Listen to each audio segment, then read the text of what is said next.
आज हम बात करेंगे कुल मिला के इकोनॉमी के बारे में, यानी ग्लोबलाइजेशन के बारे में, भारत पे उसके इंपैक्ट के बारे में, भारत रॉ मटेरियल यानी कच्चा सामान और कई बार जो खाना होता है फूड स्टफ, ठीक है, और कई सारे जो है ना मतलब आप कह सकते हो चीजों को अपन इंपोर्ट भी करते थे। तो वर्ल्ड में भी अगर आप देखोगे तो समुद्र के थ्रू, रोड के थ्रू काफी व्यापार किया गया है। सिल्क रूट जैसे इसका बहुत अच्छा एग्जांपल है। इंडियन रेवोल्यूशन के पीछे का लॉजिक ही यही था कि भारत को एटलीस्ट सेल्फ सफिशिएंट बनाया जाए अनाज के प्रोडक्शन में, फूड ग्रेन्स के प्रोडक्शन में। सो क्या हालचाल मेरे जबरदस्त सुपरस्टार्स, मेरे पीवियंस, स्वागत है आप सबका आपके प्यारे प्लेटफॉर्म फिजिक्स वाला के ऊपर। और पेश खिदमत है मेरे सारे प्यारे बच्चों के लिए दोबारा से एक और ताबड़तोड़ माइंड मैप का सेशन, ठीक है। तो आज हम लोग क्या बात करेंगे? आज हम लोग पैसा कौड़ा रुपया के बारे में बात करेंगे। आज हम बात करेंगे थोड़ा आर्थिक व्यवस्था के बारे में। आज हम बात करेंगे कुल मिला के इकोनॉमी के बारे में, यानी ग्लोबलाइजेशन के बारे में, भारत पे उसके इंपैक्ट के बारे में, ताकि ये जो कम समय वाला जो रिवीजन है ये है एकदम जबरदस्त वाला, आपके लिए कहते हैं ना संजीवनी बूटी, और खासकर उस समय के लिए जब आप तैयार कर रहे होंगे अपने एग्जाम्स के पहले, ठीक है। तो आइए बच्चों का फटाफट से एकदम कीमती समय को ना वेस्ट करते हुए बिल्कुल फटाफट से स्टार्ट करते हैं हमारा आज का session, that is globalization and the Indian economy, ठीक है। हालांकि इसका कुछ ही सेक्शन जो है आपके एग्जाम्स में आ रहा है, जो सीबीएसई वाले बच्चे उनके बोर्ड एग्जाम्स में कुछ ही पार्ट आ रहा है, लेकिन बाकी कई सारे बच्चे हैं जिनके एग्जाम्स के अंदर ज्यादा पार्ट्स आ रहे हैं, ठीक है। तो मैं आपको यहाँ पूरा ही चैप्टर रिकॉल कराऊंगा, तो इसमें दोनों ही बच्चों का यहाँ पे भला हो जाएगा, ठीक है। चलिए तो बच्चों आज हम बात करने वाले हैं प्रोडक्शन अक्रॉस द कंट्रीज की, इंटरलिंकिंग ऑफ प्रोडक्शन की, फॉरेन ट्रेड के बारे में बात करेंगे, किस तरीके से मार्केट से इंटीग्रेट करती है इसकी बात करेंगे, और ग्लोबलाइजेशन और उससे जुड़े हुए कई सारे पहलुओं पे हम डिस्कस करेंगे, ठीक है। चलिए तो दोस्तों नंबर 1, अगर मैं पहली बात करूं प्रोडक्शन अक्रॉस द कंट्रीज, अगर आपने देखा होगा तो आज आपको कितने सारे ब्रांड्स यहां पे मार्केट में दिखाई देते हैं। आप जब बाहर शॉपिंग करने जाते हो तो लिवाइस हो गया, गुची हो गया, अरमानी हो गया, है ना, और बहुत सारे ऐसे ब्रांड्स हैं, चाहे वो कपड़ों की बात करें, जूतों की बात करें, फैक्ट्री में मतलब बनने वाली गाड़ियों की बात करें, या ऐसी कितनी भी चीजों की बात करें, आज इंडियन मार्केट के अंदर आपको वर्ल्ड के ब्रांड्स यहां दिखाई देते हैं। और कई सारे भारतीय ब्रांड्स ऐसे रिलायंस हो गया, टाटा वगैरह हो गया, जो आपको वर्ल्ड के अंदर जिनके प्रोडक्ट्स दिखाई देते हैं। तो बच्चे ये सब कैसे पॉसिबल हुआ है? ये सब पॉसिबल होने के पीछे ना एक जबरदस्त वाली कहानी है, ठीक है। अगर मैं आपसे बात करूं 20वीं शताब्दी तक जो प्रोडक्शन था वो लार्जली ना कंट्रीज के अंडर ही हुआ करता था। मान लीजिए किसी कंट्री के अंदर ही अपने लोकल डिमांड्स को मीट करने के लिए सामान बनाया जाता था, यानी कंट्रीज टू कंट्रीज के बीच का जो व्यापार था वो काफी कम था। तो 20वीं शताब्दी हम लगभग बात करिए 1900 से 2000 के बीच का जो समय था, उसमें मैक्सिमम जितना भी मैन्युफैक्चरिंग होता था, सामान होता था, वो अपने कंट्री के नीड्स को पूरा करने के लिए होता था, ठीक है। अब अगर आप देखोगे भारत रॉ मटेरियल यानी कच्चा सामान और कई बार जो खाना होता है फूड स्टफ, ठीक है, और कई सारे जो है ना मतलब आप कह सकते हो चीजों को अपन इंपोर्ट भी करते थे, ठीक है। हम लोग एक्सपोर्ट करते थे रॉ मटेरियल्स और खाने को, और कई बार आप देखोगे तो कई सारे फिनिश प्रोडक्ट्स को हम बाहर से इंपोर्ट करते थे। खासकर अगर आप भारत की आजादी की बात करो तो आजादी के बाद से जो भारत के सामने सबसे बड़ा चैलेंज था वो था फूड ग्रेन्स का। अगर आप देखोगे भारत की पॉपुलेशन लगातार बढ़ रही थी, और बढ़ती हुई जनसंख्या को खाना खिलाना भी एक बहुत बड़ा टास्क था उस समय की सरकार के लिए। तो आप देखेंगे उस समय सरकार जो है ना ज्यादातर चीजें बाहर से मंगाया करती थी, इंपोर्ट क्या करती थी। जो ग्रीन रेवोल्यूशन का कॉन्सेप्ट हमने पढ़ा है कई बार, वो ग्रीन रेवोल्यूशन के पीछे का लॉजिक ही यही था कि भारत को एटलीस्ट सेल्फ सफिशिएंट बनाया जाए अनाज के प्रोडक्शन में, फूड ग्रेन्स के प्रोडक्शन में, ठीक है। चलिए अब अगर आप देखोगे तो ट्रेड जो है ना मेजर को डिस्टेंट कंट्रीज को आपस में कनेक्ट करने के लिए, इनफैक्ट अगर आप देखोगे तो हमारी जो बड़ी बड़ी कंपनीज जिनको आप मल्टीनेशनल कंपनीज या मल्टीनेशनल कॉर्पोरेशन कहते हो, जब ये कंपनीज एग्जिस्ट नहीं करती थी उससे पहले भी जो व्यापार था वो हुआ करता था। अगर आप बात कर लीजिए भारत में इंडस वैली के टाइम्स पे, तो इंडस वैली के जमाने में भी यहाँ पे भारत में खासकर वेस्ट एशिया वाले पार्ट से हम लोग काफी व्यापार किया करते थे अपने सी के थ्रू। तो सी ट्रेड जो है इंडिया में बहुत पहले से एग्जिस्टेंट रही है। तो वर्ल्ड में भी अगर आप देखोगे तो समुद्र के थ्रू, रोड के थ्रू काफी व्यापार किया गया है। सिल्क रूट जैसे इसका बहुत अच्छा एग्जांपल है, ठीक है। और ये सारा व्यापार कोई बड़ी सी कंपनी मैनेज नहीं करती थी, बट इंडिविजुअल लोग मैनेज करते थे। तो व्यापार का जो इतिहास है वो ऑब्वियस सी बात है यार काफी पुराना है। तो व्यापार के चलते आप देखोगे अलग अलग कल्चर्स के लोग आपस में हमेशा से लिंक होते चले आए हैं। लेकिन आप देखेंगे कि जैसे जैसे समय बढ़ता गया तो कुछ बड़ी बड़ी कंपनी जो है इंटरनेशनल मार्केट के अंदर उतरती गई, जिनको आप कहते हो मल्टीनेशनल कॉर्पोरेशन या मल्टीनेशनल कंपनी, ठीक है। तो एक एमएनसी क्या होता है? कई बार सवाल उठता है सर एक एमएनसी क्या होती है? तो देखिए एक एमएनसी वो कंपनी है जो कि ओन करती है, कंट्रोल करती है प्रोडक्शन को एक से ज्यादा देश के अंदर। अब फॉर एग्जांपल आप देख लीजिए, मान लीजिए कोई ऐसी कंपनी है जो जूता बनाती है। अब जूता बनाने के लिए कंपनी क्या करेगी? मान लीजिए लेदर उसने खरीदा भारत से, जूते का डिजाइन उसने किया यूएस के अंदर, ठीक है, जूते का मैन्युफैक्चरिंग उसने किया बांग्लादेश में, और जूते को बेचा जा रहा है पूरे वर्ल्ड के अंदर। तो आप देख सकते हो कि 3-4 देशों के अंदर जाकर के जूते का प्रोडक्शन हो रहा है। इससे फायदा क्या होता है? इससे देखिए नंबर 1 फायदा ये होता है कि जब आप सारी चीज एक ही जगह पे कर रहे हो तो आपका कॉस्ट वहां पे बढ़ रहा है। अब आपके अगर आप देखोगे भारत हो गया, बांग्लादेश हो गया, ये सस्ते लोकेशंस हैं, या लेबर काफी सस्ती मिल जाती है, छोटे प्रोड्यूसर्स मिल जाते हैं। तो बड़ी बड़ी कंपनियां क्या करती हैं, इनका मैक्सिमम मुद्दा क्या है, मैक्सिमम मोटिव क्या है, प्रॉफिट कमाना। अब अगर ये अपने देशों के अंदर यही काम करेंगी तो इनको कॉस्ट बहुत ज्यादा महंगा पड़ेगा। अब फॉर एग्जांपल आप कनाडा का एग्जांपल ले लीजिए। कनाडा जो है बहुत सारे लोग जाते हैं भारत से भी और दुनिया में अलग अलग जगह से लोग आते हैं वहां काम करने, पढ़ाई करने। कनाडा के अंदर अगर आप फर्नीचर खरीदने जाएंगे तो फर्नीचर बहुत महंगा मिलता है। उसका सबसे बड़ा रीजन है वहां की जो लेबर है उसकी कॉस्ट बहुत ज्यादा है, और वही फर्नीचर अगर भारत में खरीदने जाओगे तो आपको कंपैरेटिवली सस्ता मिलेगा। तो हमेशा जो बड़ी बड़ी कंपनीज होती हैं उनका मोटिव होता है कि कम इन्वेस्टमेंट करके ज्यादा पैसे कमाना। तो एज ए रिजल्ट आप देखोगे ये क्या करती है, अपने प्रोडक्शन को, सामान बनाने का जो प्रोसेस है उसको स्प्लिट कर देती है कई सारी ऐसे कंट्रीज में जहां पे लेबर वगैरह सस्ती है और वहां की सरकारें काफी ज्यादा सपोर्ट करती हैं। इससे क्या होता है कि इनका खर्चा कम हो जाता है, प्लस इनका प्रॉफिट जो है वो नेक्स्ट लेवल का होता है। ठीक है, तो ऐसी कंपनीज आपकी कहलाती है बेटा आपकी एमएनसीज। एमएनसीज की अगर आप बात करोगे तो अपनी फैक्ट्रीज, अपने ऑफिसेज ना ऐसे रीजन में लोग सेटअप करने ज्यादा सस्ता मिले, चीप लेबर मिले और साथ ही साथ बाकी रिसोर्सेज मिल जाए जिससे कंपनी मैक्सिमम प्रॉफिट यहां अर्न कर पाए। ठीक है ना। अब अगर आप देखोगे कि एमएनसीज अपने जो फिनिश प्रोडक्ट्स है, फिनिश मतलब फाइनल प्रोडक्ट जिसका आप इस्तेमाल कर सकते हो, उसको ग्लोबली बेचती है। ग्लोबली मतलब पूरी दुनिया में बेचती है। बट इसके अलावा अगर आप देखोगे कि ये जितने भी प्रोडक्ट्स हैं ना इसको ग्लोबली मैन्युफैक्चर भी करती है। तो सामान जो है बेटा वो बेचती तो है इंटरनेशनल मार्केट में, बट उसको मैन्युफैक्चर भी 2-3 कंट्रीज के अंदर करती हैं। जैसे अभी मैंने आपको एग्जांपल दिया। अब फॉर एग्जांपल आप भारत में लुधियाना जाइए कभी। लुधियाना फेमस है अपने वुलन गारमेंट्स के लिए, यानी जो वुलन गर्म कपड़े बनते हैं ना उसके लिए लुधियाना फेमस है। और बहुत बड़े बड़े ब्रांड है यार जो लुधियाना के अंदर अपना कपड़ा बनवाते हैं। मैं एक बार लुधियाना गया था तो मैंने वहां पे जब मार्केट घूम के देखा ना मैं शॉक हो गया। मॉल्स के अंदर जो स्वेटर 4,000 रुपए का मिल रहा है, लुधियाना में वही स्वेटर भाई 1200-1300 रुपए में था। तो मतलब कैन यू इमेजिन कितना ज्यादा प्रॉफिट एक कंपनी कमाती है। आप कभी गुड़गांव चले जाइए, गुड़गांव में बहुत सारी रेडीमेड फैक्ट्रीज है, रेडीमेड कपड़ों की फैक्ट्रीज है जहां जीन्स वगैरह बनती है, और वो जीन्स का कॉस्ट आप देखोगे ना तो आप हैरान हो जाओगे। फेमस ब्रांड्स की जीन्स है, अगर उनको वहां से आप खरीदने जाओगे तो आपको पर पीस का कॉस्ट पड़ेगा 600-700 रुपए का। ठीक है, मैक्सिमम। और वही अगर आप मॉल में खरीदने जाओगे तो मॉल में वही 600-700 रुपए की जीन्स आपको 4-5 हजार रुपए में बिकती है ना। और यही नहीं कि सिर्फ इंडियन मॉल्स के अंदर नहीं, बट बाहर भी आप जाएंगे तो वही जीन्स जिसको बनाया जा रहा है 600-700 रुपए में, उसे बेचा जा रहा है 4-5 हजार रुपए में। तो आप देख सकते हो कि यहां पे कितना जबरदस्त प्रॉफिट का गेम है। और एमएनसीज जो है सामान इंटरनेशनली बेचती हैं, प्लस इंटरनेशनली सामान को प्रोड्यूस भी करती हैं। ठीक है, अगर आप देखोगे चाइना एक बड़ा अच्छा एग्जांपल है of a cheap manufacturing location. China की इकोनॉमी के बूस्ट के पीछे ना सबसे बड़ा रीजन ये भी है कि चाइना ने क्या किया, अपने ह्यूमन लेबर पे काफी स्पेंड किया ना, लोगों को स्किल किया। अब लोगों को स्किल किया, साथ ही साथ जो बड़ी बड़ी कंपनीज थे उनको अपने आने दिया। उन्होंने कहा बढ़िया आप आइए, हमारे सस्ती लेबर उठाइए, काम करिए। तो एज ए रिजल्ट आप देखोगे चाइना बन गया एक मैन्युफैक्चरिंग हब, जिसने चाइना की इकोनॉमी को बहुत तगड़ा बूस्ट दिया है। ठीक है, अच्छा अब अगर आप देखेंगे कि जो मेक्सिको और ईस्टर्न यूरोप है वो काफी ज्यादा मतलब फेवरेबल है अपनी क्लोजनेस को लेकर के। अगर आप देखेंगे मेक्सिको हो गया, ईस्टर्न यूरोप हो गया, तो यूएस और यूरोप से ना काफी पास है ना, काफी क्लोज है, इसकी विसिनिटी में। तो एज ए रिजल्ट यहां पे अगर आप कोई चीज बना रहे हो, बढ़िया से प्रिपेयर कर रहे हो, तो आपको एक अच्छी मार्केट मिल जाती है सामान बेचने के लिए। अगर आप भारत की बात करोगे तो भारत में अच्छे खासे आपको स्किल्ड ग्रेजुएट्स मिल जाते हैं, इंजीनियर्स मिल जाते हैं, सॉफ्टवेयर इंजीनियर्स मिल जाते हैं जो आपके बैकएंड के काम को बहुत अच्छे संभाल सकते हैं। अब जैसे इंडिया में अगर आप बात करेंगे तो इंडिया में बेंगलुरु हो गया, गुड़गांव हो गया, तो यहां आपको अब बहुत अच्छे अच्छे सॉफ्टवेयर इंजीनियर्स मिल जाएंगे। बेंगलुरु को हम सिलिकॉन वैली भी कहते हैं भारत का, है ना। आप चले आइए नोएडा के अंदर, गुड़गांव के अंदर आपको कितने सारे आईटी के इंडस्ट्रीज मिल जाएंगे, कितने सारे कॉल सेंटर्स मिल जाएंगे। तो जो बड़ी बड़ी कंपनियां होती है ना हमेशा अपना प्रोडक्शन एक्सपैंड करती है। रॉ मटेरियल कहीं से उठाएंगी, डिजाइनिंग कहीं करेंगी, उसको फाइनल टच कहीं और देंगी, और उसका कस्टमर सपोर्ट किसी और देश में होगा, है ना। अब मान लो कि फॉर एग्जाम्पल किसी कंपनी का जो इनिशियल बजट है वो 10 लाख रुपए का है। अब 10 लाख रुपए में कंपनी ना भारत के अंदर ना जाने कितने एम्प्लॉयज हायर कर लेगी अगर उसको कॉल सेंटर में हायरिंग करनी हो। और भाई अगर वो अपने देश में जाके हायर करेगी तो भैया उसको बहुत बैंड बच जाएगी, क्योंकि वहां पे लेबर कॉस्ट ही इतना ज्यादा है। तो इंडिया एक बहुत बढ़िया लोकेशन मिल जाता है ऐसी कंपनीज को अपने कॉल सेंटर्स या अपने कस्टमर केयर चलाने के लिए। तो आप देखोगे कि ये जो जितना भी आपका दिल्ली एनसीआर रीजन है, बेंगलोर का रीजन है, यहां पे इस तरीके के आपको बहुत सारे इंडस्ट्रीज मिलते हैं। ठीक है, चलिए ना।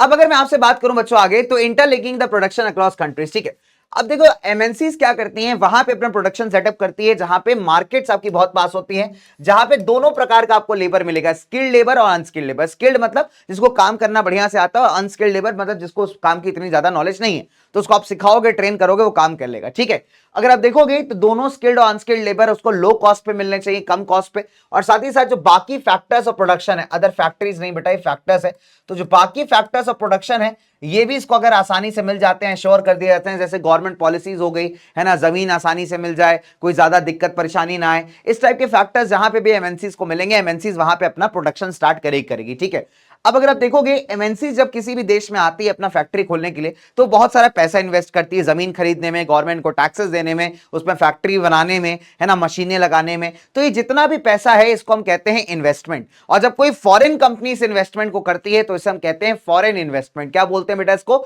फॉरेन इन्वेस्टमेंट या फॉरेन डायरेक्ट इन्वेस्टमेंट। ठीक है, तो इन्वेस्टमेंट शब्द का मतलब होता है निवेश, यानी जब आप पैसा खर्च करते हो चीजों को खरीदने के लिए, जमीन खरीदने के लिए, फैक्ट्री बनाने के लिए, मशीनें खरीदने के लिए, ये सारी चीजों के लिए जितना भी आप पैसा खर्च कर रहे हो वो आपका इन्वेस्टमेंट है। और वही जब एक विदेशी कंपनी फॉरेन कंपनीज को आके इन्वेस्ट करती है तो उसको हम कहते हैं फॉरेन इन्वेस्टमेंट या फिर फॉरेन डायरेक्ट इन्वेस्टमेंट। ठीक है, चलिए, तो investment, the money that is spent to buy land, building, machinery, other equipments को हम कहते हैं इन्वेस्टमेंट। और इन्वेस्टमेंट जो एमएनसीज करती हैं इसको हम कहते हैं फॉरेन इन्वेस्टमेंट। ठीक है, तो अगर आप देखोगे कि जो एमएनसीज है ना वो अच्छा खासा प्रभाव डालती हैं यार इन पर्टिकुलर लोकेशंस पे जहां पे इन्होंने बिजनेस सेटअप किया हुआ है।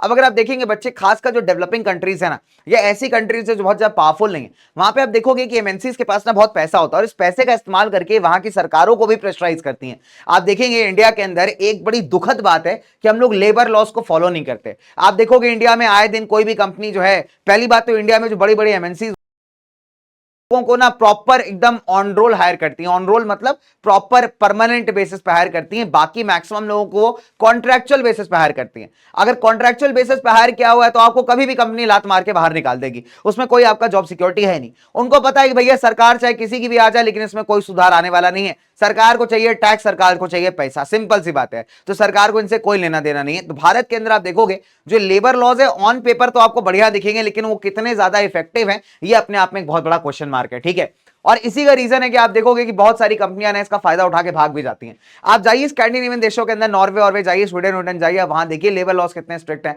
ठीक है, तो यही रीजन है यार, यही फर्क आ जाता है कि आप जहां पे जिस कंट्री में लेबर लॉज वगैरह रिलैक्स्ड होंगे तो डेफिनेट सी बात है वहां बड़ी बड़ी कंपनियां आना पसंद करेंगी, क्योंकि कोई भी कंपनी यार अपना प्रॉफिट चाहती है, उसको बाकी लोगों से कोई लेना देना नहीं है। ठीक है, ऐसा नहीं कि लोगों की भलाई या वेलफेयर के लिए काम कर रही है, उसका सिंपल मुद्दा उसको प्रॉफिट चाहिए। ठीक है, और जहां लेबर लॉज स्ट्रिक्ट होंगे वहां पे ऐसी कंपनियां काम कर ही नहीं पाएंगी। राइट, चलिए ना, अब अगर आप देखोगे तो ये हमने पढ़ लिया कि भाई इसको हम फॉरेन इन्वेस्टमेंट कहते हैं। चलिए, अब अगर आप देखेंगे एमएनसीज क्या करती हैं, कभी कभी जो लोकल कंपनीज होती है ना उनके साथ मिल करके यहाँ पे बिजनेस सेटअप करती है। ठीक है, अब फॉर एग्जांपल आपने स्टारबक्स का नाम सुना होगा। स्टारबक्स एक बड़ा फेमस कॉफी चेन है, बट स्टारबक्स कभी भी आप जाएंगे ना तो स्टारबक्स के ऊपर लिखा होता है टाटा अलायंस। तो अगर आप देखेंगे तो भारत में स्टारबक्स ने टाटा के साथ अलायंस करके जो है यहाँ पे अपने आउटलेट्स को लॉन्च किया है, मतलब इंडिपेंडेंट वे पे लॉन्च नहीं किया। नो डाउट स्टारबक्स बहुत लोग जानते हैं और बहुत लोग भारत में नहीं भी जानते हैं, ये भी फैक्ट है। तो हालांकि जो बड़े बड़े शहर है वहां पे आपको स्टारबक्स ज्यादा दिखाई देगा। ठीक है, और वहां पे पॉपुलर भी है थोड़ा, बट थोड़े छोटे शहरों के अंदर आपको स्टारबक्स कम ही मिलेगा और लोग इतना जानते भी नहीं कि कॉफी चेन है, बड़ी कॉफी चेन है। ठीक है, तो अगर आप देखोगे तो नो डाउट मतलब जितनी भी कोई बड़ी फेमस कंपनी होती है वो क्या करती है, जब किसी नई मार्केट में कदम रखती है तो ऑब्वियसली बात है लोग उसको जानते नहीं। ठीक है, लोग उस कंपनी को जानते हैं जो बहुत सालों से वहां पे काम कर रही है। तो ये लोग जो बड़ी बड़ी कंपनीज क्या करती है, किसी लोकल कंपनी के साथ में कोलैब कर लेती है। ठीक है, और कोलैब करके फिर उस मार्केट में उतर जाती है। अब ये कोलैब में उतरेंगे तो डेफिनेट सी बात है लोगों को भरोसा होगा, लोगों को उस पर ट्रस्ट होगा, है ना। चलिए, तो अगर आप देखेंगे तो जो बेनिफिट क्या है लोकल कंपनी को, नंबर 1 बेनिफिट लोकल कंपनी को 2 है यहां पे। पहली बात कि मान लीजिए एमएनसी जो है ना इनको एक्स्ट्रा पैसा प्रोवाइड कर सकती है। अब एमएनसी ने किसी लोकल कंपनी के साथ कोलैब किया, अब उस लोकल कंपनी के पास एक लिमिटेड अमाउंट ही होगा, बट एमएनसी के पास तो बहुत पैसा है। तो एमएनसी क्या करेगी, इन लोकल कंपनी को पैसा प्रोवाइड कर सकती है ताकि वो और एसेट्स वगैरह बाय कर पाए, मशीनरी बाय कर पाए। साथ ही साथ जो एमएनसी होती है बेटा वो लेटेस्ट टेक्नोलॉजी पे काम करती है, भी लेकर के आती हैं, जिससे एक लोकल कंपनी को भी ग्रो करने का ना काफी ज्यादा मदद मिलती है। ठीक है, चलिए, तो ये 2 फोल्ड बेनिफिट्स हैं। क्वेश्चन आता है कई बार 2 नंबर में। अगर आप देखोगे तो जो मोस्ट कॉमन रूट है किसी भी लोकल मार्केट में एक्सपांड करने का एमएनसीज के लिए वो बहुत सिंपल है। या तो ये क्या करती हैं कि एमएनसीज क्या करती हैं, लोकल कंपनियों को खरीद लेती हैं। ठीक है, डन। अगर आप देखोगे तो मैक्सिमम या तो लोकल कंपनियों को खरीद लेती हैं, और लेकिन लोकल कंपनी काफी बड़ी हुई तो उसके साथ कोलैबोरेशन में या पार्टनरशिप में ये लोग बिजनेस अपना सेटअप कर लेती हैं। अब एमएनसीज के पास यार इतना ज्यादा पैसा है तो ये चीजें ये आराम से कर ही सकती है, इसमें कोई दिक्कत नहीं है। ठीक है, चलिए, अगर आगे मैं बात करूं बच्चे foreign trade and integration of markets. Integration का मतलब होता है किसी भी चीज को जोड़ देना। ठीक है, अगर आप देखोगे फॉरेन ट्रेड ना एक बड़ा जबरदस्त अपॉर्चुनिटी देता है आपके डोमेस्टिक प्रोड्यूसर्स को भी। ठीक है, जब आप किसी दूसरे देश के साथ व्यापार कर रहे हो तो आपके पास अभी चांस है कि उन देशों की मार्केट में अपने प्रोडक्ट को बेचने का। जब तक यार आप अपने ही देश में अपना प्रोडक्ट बेचोगे ना, नो डाउट आपको फायदा होगा, अच्छी बात है, लेकिन अपने बिजनेस को आप कभी एक्सपांड नहीं कर पाओगे। तो बिजनेस को एक्सपांड करने के लिए जरूरी है कि आप दूसरे की टेरिटरी में जाके घुसो, वहां की मार्केट को क्रैक करो। ठीक है, अभी ऐसे बहुत सारे इंडियन ब्रांड्स है जो आप देखोगे कि इंटरनेशनली भी बिकते हैं। ठीक है ना, अगर आप देखोगे कि प्रोड्यूसर्स, यहां पे फॉरेन ट्रेड से फायदा क्या है कि जो प्रोड्यूसर्स है वो अपना प्रोडक्ट कहां बेच सकते हैं, लोकल मार्केट में तो बेच ही सकते हैं, इसके अलावा जो है ये कॉम्पीट कर सकते हैं दुनिया के अलग अलग देशों की अलग अलग मार्केट्स के अंदर। ठीक है, अब आप फॉर एग्जांपल पेप्सी की बात कर लीजिए, लेज की बात कर लीजिए, आपको वर्ल्ड के अंदर जो मोस्टली कंट्रीज है ना, वहां सब जगह आपको पेप्सी, लेज, ये चिप्स वगैरह दिखाई दे जाएंगे जो आप इंडिया में खाते हो। अब ये कैसे पॉसिबल हुआ है? पहले ये अपने डोमेस्टिक मार्केट में ही सामान बेचते थे, फिर ये लोग बाहर निकले, बाहर निकल के अलग अलग कंट्रीज में गए, लोगों ने इनके प्रोडक्ट्स को पसंद किया, तो अभी क्या है कि वहां के लोकल ब्रांड से भी कॉम्पीट कर पाते हैं, है ना। अब जैसे इंडिया में अगर आप देखोगे, अगर आप चिप्स खरीदने जाओ तो आपको कई सारे ब्रांड्स दिखते हैं, आपको लेज दिखता है, आपको बिंगो दिखता है, आपको हल्दीराम्स के चिप्स दिखते हैं, है ना, और भी कई सारे लोकल ब्रांड्स जो अपने खुद के चिप्स बनाते हैं। ज्यादातर लोग यार लेज लेना पसंद करते हैं या बिंगो लेना पसंद करते हैं, हल्दीराम्स की भी चिप्स कभी कभी ले लेते हैं। तो यहां पे क्या हो रहा है यार कि आप ना लोकल मार्केट में कॉम्पीट करने के बजाय किसी और देश की मार्केट में भी यहां पे कॉम्पीट कर रहे हो। तो इससे क्या हो रही है कि मान लीजिए कि एक प्रोड्यूसर बैठा हुआ है इंडिया में और दूसरा प्रोड्यूसर बैठा हुआ है यूएस के अंदर, यूएस वाला इंडिया में अपना सामान बेच रहा है, इंडिया वाला यूएस में अपना सामान बेच रहा है। तो आप देखिए दो अलग अलग देश के लोग जो है ना आपस में इतने दूर होते हुए भी आपस में कॉम्पीट कर रहे हैं, कॉम्पिटिशन कर रहे हैं। तो ये फॉरेन ट्रेड का एक सबसे बड़ा बेनिफिट है। ठीक है दोस्तों, चलिए, तो अगर आप देखोगे फॉरेन ट्रेड या इंटरनेशनल ट्रेड क्या होती है, that is exchange of capital goods या कोई सी प्रकार की सर्विसेज हो गई बिटवीन टू डिफरेंट कंट्रीज। अब आप सामान इंपोर्ट भी कर सकते हैं, मंगा भी सकते हैं, या फिर सामान बाहर बेच भी सकते हैं। ठीक है, चलिए, इनफैक्ट अगर आप देखोगे ना हल्दीराम्स वगैरह के आउटलेट कई सारे बाहर के देशों में भी हैं भाई। तो मतलब इंडिया का जो एकदम मस्त वाला नमकीन पूड़ी सेव है ना, वो उधर भी बिक रहा है और लोग बड़ा पसंद कर रहे हैं। तो ऐसे बहुत सारे आपको इंडियन कंपनीज के एग्जांपल मिल जाएंगे जिसका प्रोडक्ट्स हम बाहर भी बेचते हैं। अब देखिए बायर्स के पास ना जाता है कि जब ये गुड्स इंपोर्ट करते हैं ना दूसरे कंट्रीज में बनाए गए जो गुड्स अभी आप यूज कर पाते हो, तो उससे आपका चॉइस ऑफ गुड्स बढ़ जाता है। अब मान लीजिए एक देश के अंदर सिर्फ 4 ही ब्रांड्स हैं, अगर वो देश बाहर से भी कुछ इंपोर्ट करना स्टार्ट करेगा तो डेफिनेट सी बात है वहां का जो कंज्यूमर है, जो उपभोक्ता है, उसके पास एक ग्रेटर चॉइस खुल जाएगी कि यार वो अभी ना ज्यादा चीजों को कंज्यूम कर पाएगा। तो आपके पास जब चीजें इंपोर्ट एक्सपोर्ट होती है, फॉरेन ट्रेड होती है, तो एज अ कंज्यूमर आपके पास चॉइस बहुत ज्यादा बढ़ जाती है यहां पे। ठीक है, चलिए नाउ अब अगर आप देखोगे with the beginning of trade, जो गुड्स है ना, यानी सामान है बेटा, डेफिनेट सी बात है एक मार्केट से दूसरी मार्केट मूव करता है ना, तो डेफिनेट सी बात है क्या होता है कि यहाँ पे जो आपका चॉइस ऑफ गुड्स है, यानी आप कितना सामान यूज कर पा रहे हो, डेफिनेट सी बातें बढ़ जाती है।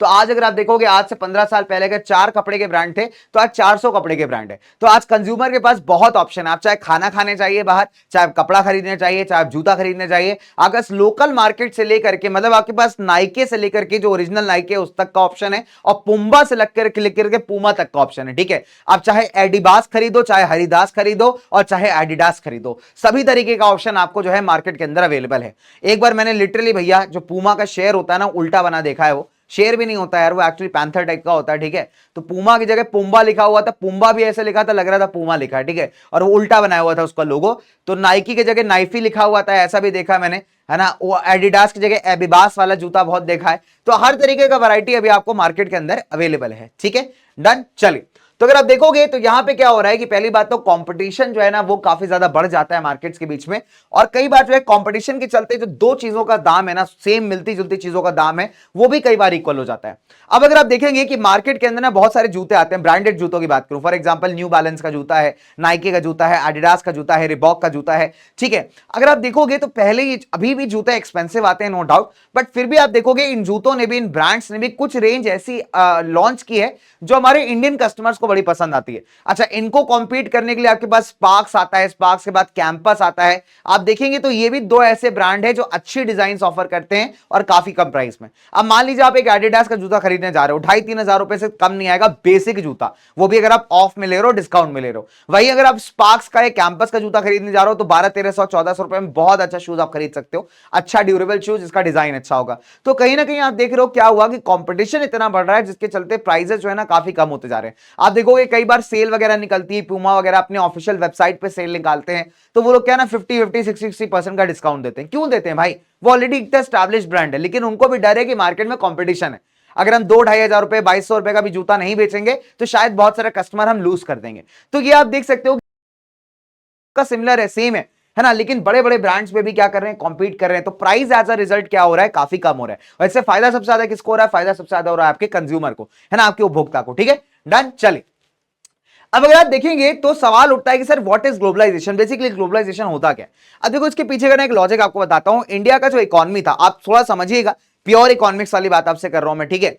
तो भारत का जो इकोनॉमी था, जब इंडिपेंडेंस हमारी हुई, जब हम आजाद हुए, आजाद होने पे ना हमारी जो लोकल इंडस्ट्रीज थे, हमारा जो लोकल एग्रीकल्चर था, उसके हालात बहुत खराब थे। अगर उस टाइम पे हम लोग फॉरेन मार्केट्स या फॉरेन ब्रांड्स को भारतीय मार्केट में एंट्री दे देते, तो हमारा जो बचा कुचा भी इकोनॉमी था ना, वो भी बर्बाद हो जाता। तो हमने ना यहां पे बिल्कुल अपने आप को क्लोज कर लिया, हम एक क्लोज इकोनॉमी बन गए। क्लोज इकोनॉमी का मतलब है कि सिर्फ जो एसेंशियल सामान है उसी को हम इंपोर्ट करेंगे या फिर एक्सपोर्ट करेंगे, बस फालतू का किसी ब्रांड को हम भारतीय मार्केट में अलाउ ही नहीं करेंगे। तो हम क्या बन गए, हम बन गए एकदम क्लोज्ड इकोनॉमी के। हमने अपने बॉर्डर्स और ट्रेड रिलेशंस बाकी कंट्रीज के साथ क्लोज कर लिए, सिर्फ जिससे मतलब भर का काम होगा हम उसी से व्यापार करेंगे, दैट्स ऑल। ठीक है, और हमने अपनी लोकल इंडस्ट्रीज को यहां पे बूम करना स्टार्ट किया।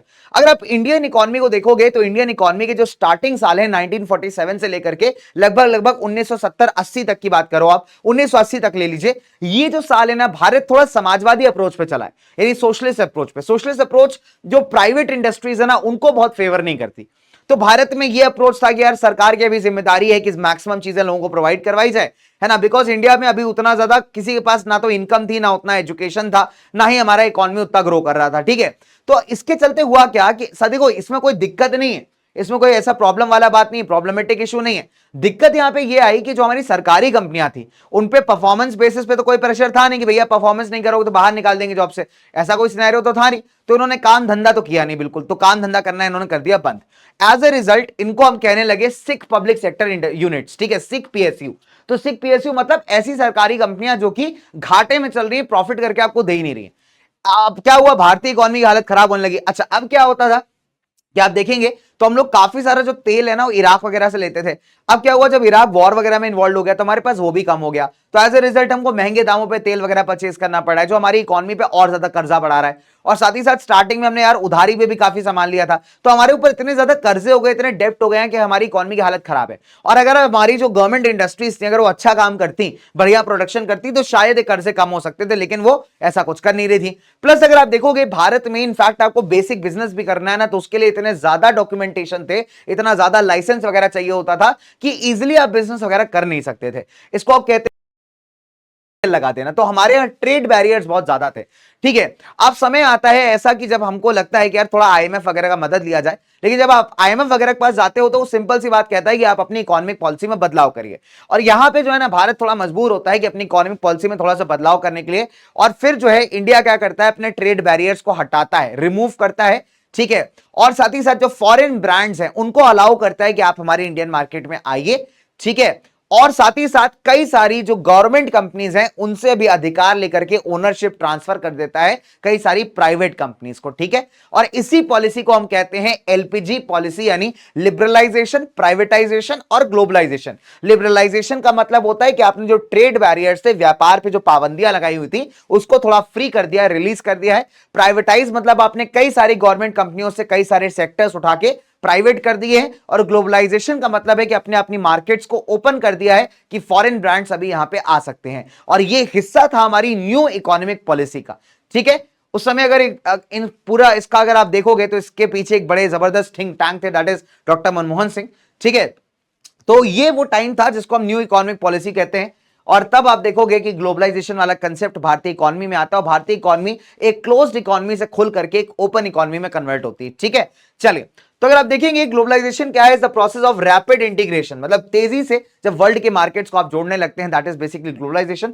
तो ये अगर आप देखोगे ग्लोबलाइजेशन प्रोसेस में जो आपका चाहे सामान हो, चाहे पैसा हो, चाहे लोग हो, चाहे टेक्नोलॉजी हो, ये एक कंट्री से दूसरे कंट्री के बीच ट्रैवल करते हैं, और वो भी बहुत ही लिमिटेड रेस्ट्रिक्शंस के साथ, या तो बिल्कुल जीरो रेस्ट्रिक्शंस होंगी या फिर लिमिटेड होंगी। ठीक है, चलिए, अब अगर आप देखोगे तो एमएनसीज ने एक बड़ा तगड़ा रोल प्ले किया है ग्लोबलाइजेशन प्रोसेस में। अभी आप देख सकते हैं कि ज्यादा सर्विसेज, इन्वेस्टमेंट्स, टेक्नोलॉजी जो है देशों के बीच में ट्रांसफर हो रही है ना, व्यापार काफी बढ़ गया है। नाउ अगर आप देखोगे गुड्स एंड सर्विसेज की मूवमेंट्स के अलावा जो है लोग भी यार काफी ज्यादा यहां पे बढ़े हैं, यानी लोगों ने भी कई इधर से उधर काफी ज्यादा माइग्रेशन किया है, चाहे जॉब के पर्पज से हो, चाहे आपके मतलब आप कह सकते हैं फॉर एग्जांपल एजुकेशन पर्पज से हो।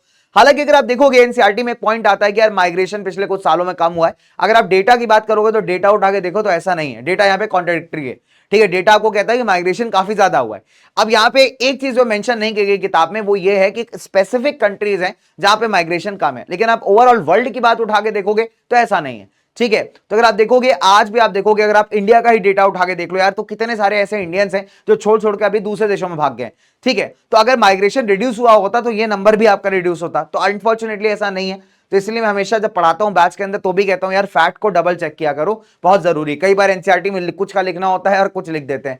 ठीक है, तो ये चीजें होती है कभी कभी, तो डबल चेक कर लिया करो। कुछ कंट्रीज ऐसी हैं जो काफी डिस्टर्ब्ड हैं, वॉर इंपैक्टेड है, वहां पे आप देखोगे डेफिनेट सी बात है माइग्रेशन काफी कम है। लेकिन जो या फिर वहां के जो रूल्स एंड रेगुलेशंस है वो बहुत स्ट्रिक्ट हैं, जैसे यूएस वीजा इतनी आसानी से नहीं मिलता, तो वहां माइग्रेशन आपको वगैरह चले जाइए, तो वहां पे आप जाओगे, आप कभी जाइए अबू धाबी वगैरह, आपको मैक्सिमम वर्कर वहां पे इंडियन है, पाकिस्तानी मिलेगा। ठीक है, तो यहां पे आप देखोगे इन इलाकों में माइग्रेशन भी काफी बड़ा है। ठीक है, डन। चलिए ना, अब अगर आप देखेंगे बेटा कि क्या ऐसे फैक्टर्स हैं जिसने यहां पे ग्लोबलाइजेशन को एनेबल किया है, तो नंबर 1 आपका टेक्नोलॉजी। ठीक है, देखिए रैपिड इंप्रूवमेंट हुआ टेक्नोलॉजी में, वो एक बहुत मेजर फैक्टर था ग्लोबलाइजेशन को प्रोग्रेस करने वाला।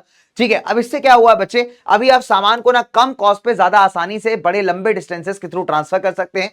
इनफैक्ट अगर आप देखोगे जो इंफॉर्मेशन कम्युनिकेशन टेक्नोलॉजी में बदलाव आए, जो चेंजेस आए, आज आप देखो कितना इजी हो गया ना लोगों को कम्युनिकेट करना, कितना इजी हो गया है ट्रांजैक्शंस करना। भी आप ऑनलाइन ट्रांजैक्शंस कर सकते हो, कोई कैश ट्रांजैक्शन का आपको जरूरत नहीं पड़ता। तो जितना भी इंफॉर्मेशन टेक्नोलॉजी में बदलाव आया, इसने क्या किया है, ग्लोबलाइजेशन को और ज्यादा ज्यादा इंपैक्ट किया, ज्यादा प्रमोट किया। ठीक है, अगर आप देखो कंप्यूटर्स, इंटरनेट या ऐसी कितनी भी जितनी टेलीकम्युनिकेशंस, ये जितने भी सेक्टर्स हैं, इसमें जो टेक्नोलॉजी है दिन पे दिन एडवांस होती जा रही है, and that is enabling the globalization process. ठीक है, चलिए दूसरा है liberalization of foreign trade and foreign investment policy. ठीक है, अगर आप देखोगे ट्रेड बैरियर्स पहले थे, मैंने आपको अभी एक्सप्लेन किया है, लॉजिक बताया इसके पीछे का। ट्रेड बैरियर्स क्या होते हैं, जब आप व्यापार पे किसी प्रकार का रेस्ट्रिक्शन लगा देते हो। ठीक है, दैट इज ट्रेड बैरियर्स। ठीक है, जो कि गवर्नमेंट सेटअप करती है। अब अगर आप देखोगे तो गवर्नमेंट इन ट्रेड बैरियर्स को इंक्रीज या डिक्रीज कर सकती हैं अपने देश के अंदर व्यापार को कंट्रोल करने में। ठीक है, अब फॉर एग्जांपल कोई नया नया देश है, अगर वो बिल्कुल खुला अलाउ कर देगा कि बाहर के देशों के आप आइए हमारे यहाँ इंडस्ट्री सेटअप करिए, तो डेफिनेट सी बात है यार उसकी लोकल इंडस्ट्री तो कभी ग्रो ही नहीं कर पाएगी। तो जब कभी कंट्री नया नया होता है ना, तो हमेशा ट्रेड बैरियर ज्यादा लगाता है। इससे क्या होगा, ट्रेड बैरियर ज्यादा लगाने से क्या होगा यार कि बाहर की जो कंपनीज हैं वो आपके यहाँ ज्यादा आएंगी नहीं, है ना। इससे क्या होगा, लोकल प्रोड्यूसर्स को कॉम्पिटिशन कम मिलेगा, उनको ग्रो करने का चांस मिलेगा। तो कोई भी कंपनी यार यहाँ पे इंक्रीज या डिक्रीज कर सकती है ट्रेड बैरियर्स को, ताकि वो फॉरेन ट्रेड को रेगुलेट कर पाए। तो इसके ऊपर डिसाइड करता है कि कौन सा सामान आना चाहिए देश में, कौन सा सामान देश से बाहर जाना चाहिए। ये सारी की सारी यार गवर्नमेंट के ऊपर डिपेंडेंट चीजें हैं। ठीक है, इनफैक्ट आप देखोगे कई बार इंपोर्ट के ऊपर भी टैक्स लगाया जाता है, जो आप इंपोर्टेड सामान मंगाते हो ना, उस पर कई बार टैक्स लगाया जाता है। तो एक बहुत अच्छा एग्जांपल है ट्रेड बैरियर का। अगर आप देखोगे इंडियन गवर्नमेंट ने इंडिपेंडेंस के बाद ऐसे बहुत सारे बैरियर्स लगा रखे थे फॉरेन इन्वेस्टमेंट पे। इसलिए किया गया ताकि हमारे जो इंटरनल प्रोड्यूसर्स हैं उनको फॉरेन कॉम्पिटिशन से यहां पे बचाया जा सके। ठीक है, तो ये लॉजिक अभी हमने डिस्कस किया थोड़ी देर पहले।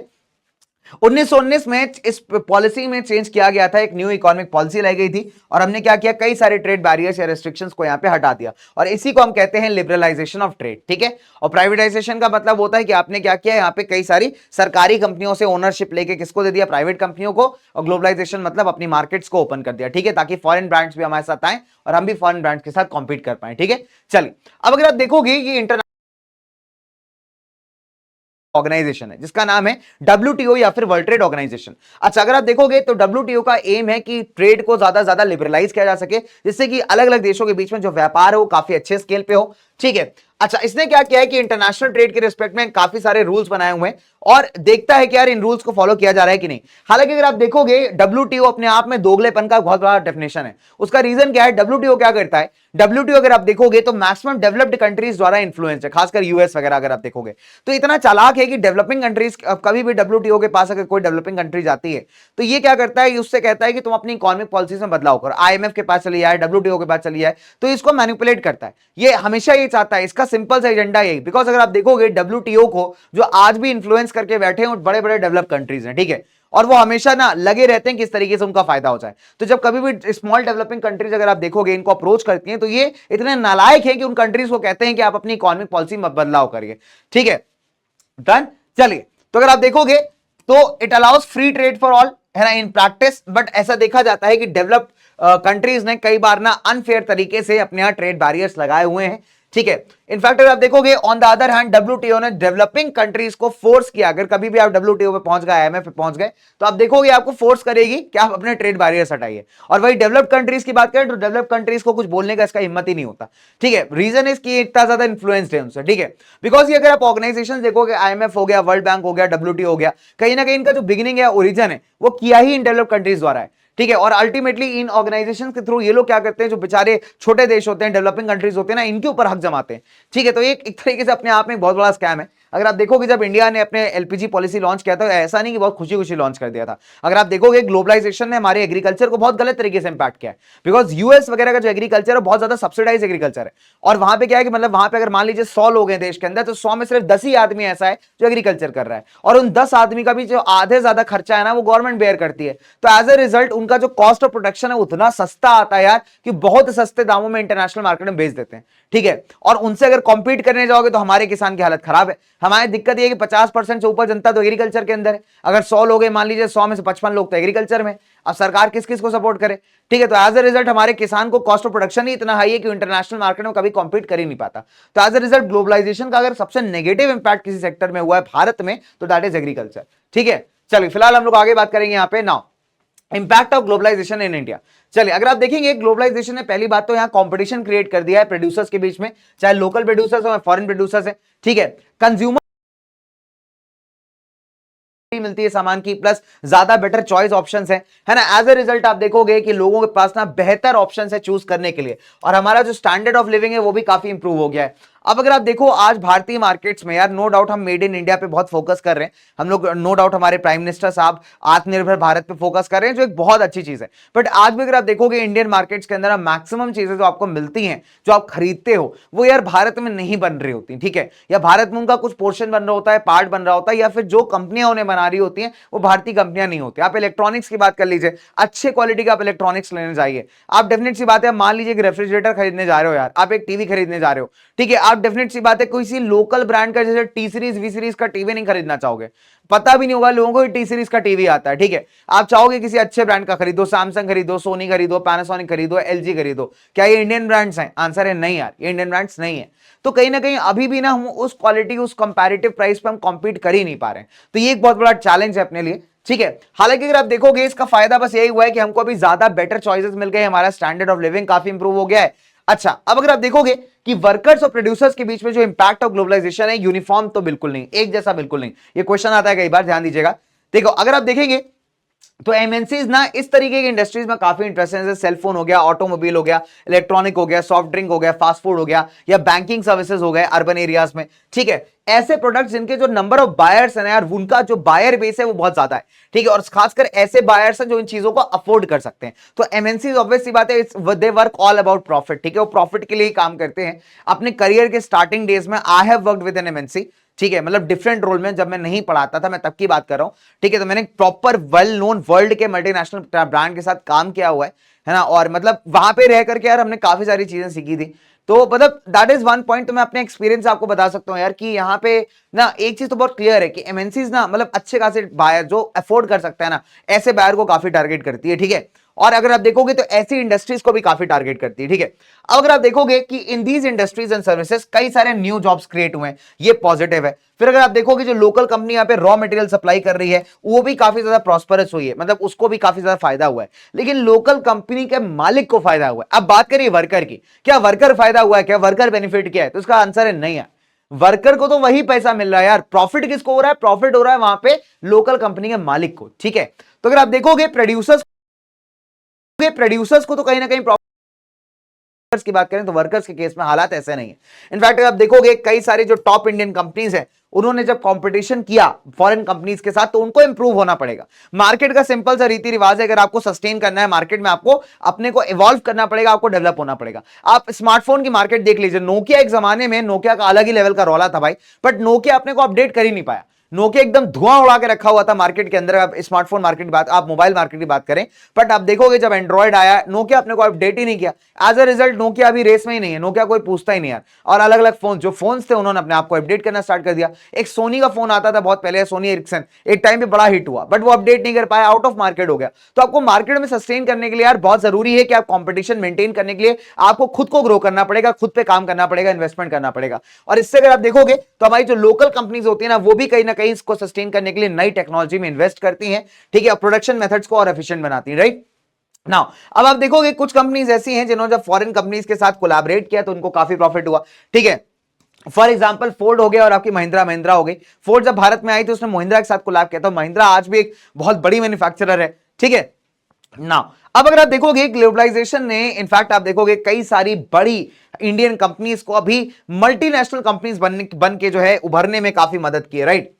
बहुत सारी ऐसी इंडियन कंपनीज है जो आज ग्लोबल लेवल पे सामान को बेच रही हैं, प्रोडक्ट्स एंड सर्विसेज को बेच रही हैं। फॉर एग्जांपल आपकी टाटा मोटर्स हो गई, इन्फोसिस हो गई, रेनबैक्सी हो गई, एशियन पेंट्स हो गई। तो अभी यार ये कंपनीज इंडियन थी और इंडियन कंपनीज इतनी बड़ी हो गई हैं कि इंटरनेशनल लेवल पे अपना सामान बेच रही हैं। तो ग्लोबलाइजेशन का यार ये फर्क तो पड़ा है, नहीं, नो डाउट है ना। हमारे प्रोड्यूसर्स के लिए फर्क पड़ा है, हमारे इंडियन ब्रांड्स के लिए फर्क पड़ा है कि जब इंडियन ब्रांड्स ने काफी ज्यादा इंप्रूव किया, काफी ज्यादा मेहनत किया अपने काम पे, अपने टेक्नोलॉजी पे, हर एक चीज पे, तभी आप देखोगे बहुत सारे इंडियन ब्रांड्स अभी मल्टीनेशनल जा चुके हैं, अलग अलग देशों में इनका सामान बिक रहा है, ठीक है ना।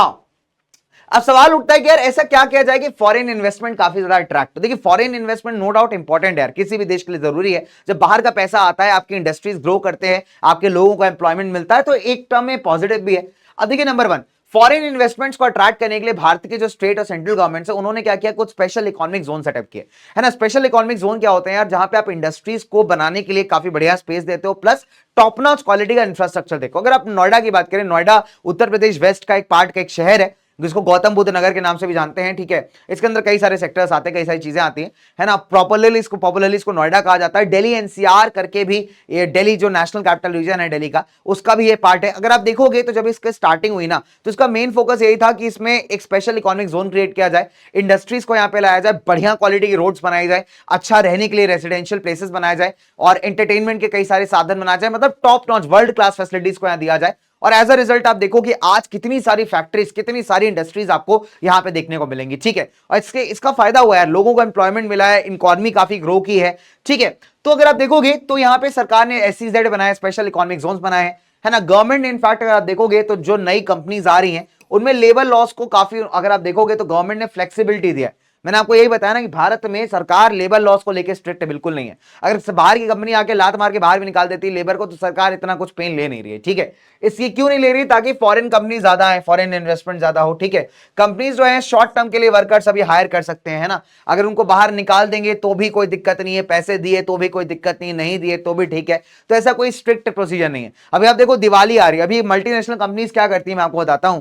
दिवाली में क्या होता है, आपने देखा होगा जो दुकानें होती हैं जहां पे आप इलेक्ट्रॉनिक वगैरह खरीदने जाते हो, वहां पे कई सारे लोग ना सेल्स करते हो, आपको कई सारे लड़के दिखाई देंगे, बहुत सारे लड़के दिखाई देंगे। दिवाली खत्म होने के बाद जाना, कम से कम 1-1.5 हफ्ते बाद, आपको वही भीड़ कम हो जाएगी। रीजन क्या है कि 2-2 3-3 महीनों के लिए ना इनको कॉन्ट्रैक्चुअल बेसिस पे हायर किया जाता है और 2-3 महीने बाद फायर कर देते हैं। रीजन क्या है, बहुत सिंपल है, उनको पता है यार कॉन्ट्रैक्चुअल बेसिस पे हायर किया गया, क्लियरली बोल के हायर किया गया है, तो कोई उनके अगेंस्ट कुछ कर ही नहीं सकता, बिकॉज सरकार भी उसको एंटरटेन करेगी नहीं, ठीक है। तो इस तरीके की फ्लेक्सिबिलिटी आप देखोगे तो काफी ज्यादा इन कंपनीज को मिल जाती है। डन नाउ अगर आप देखोगे तो जो SEZ है, आपके स्पेशल इकोनॉमिक जोन्स है, इसमें सारी फैसिलिटीज आपको मिलेंगी। इलेक्ट्रिसिटी, वाटर है, बढ़िया रोड्स है, ट्रांसपोर्टेशन है, स्टोरेज है, घूमने फिरने के साधन है, ठीक है, एजुकेशन के लिए अच्छे अच्छे स्कूल्स हैं, ये सारी फैसिलिटीज दी जाती है। बिकॉज कोई बाहर से आदमी आ रहा है, बाहर की कंपनियां आ रही हैं, यहाँ पे इन्वेस्ट कर रही हैं, यहाँ पे रुक रही हैं, तो उनको अपने लेवल का ना इंफ्रास्ट्रक्चर चाहिए। और आप, अब मैं फॉर एग्जाम्पल नोएडा की बात करूं तो आपको बाहर के बहुत सारे लोग दिख जाएंगे यार, कई बार लोग दिख जाते हैं। मैं मॉल जाता हूं तो मॉल में कई बार जापानीज वगैरह दिख जाते हैं, कई बार और कंट्रीज के भी लोग दिख जाते हैं। सो दे आर वर्किंग है, ठीक है। अभी रिसेंट में माइक्रोसॉफ्ट का इतना जबरदस्त ऑफिस खुला है, अभी गूगल ने एक स्पेस लिया हुआ है यहाँ पे,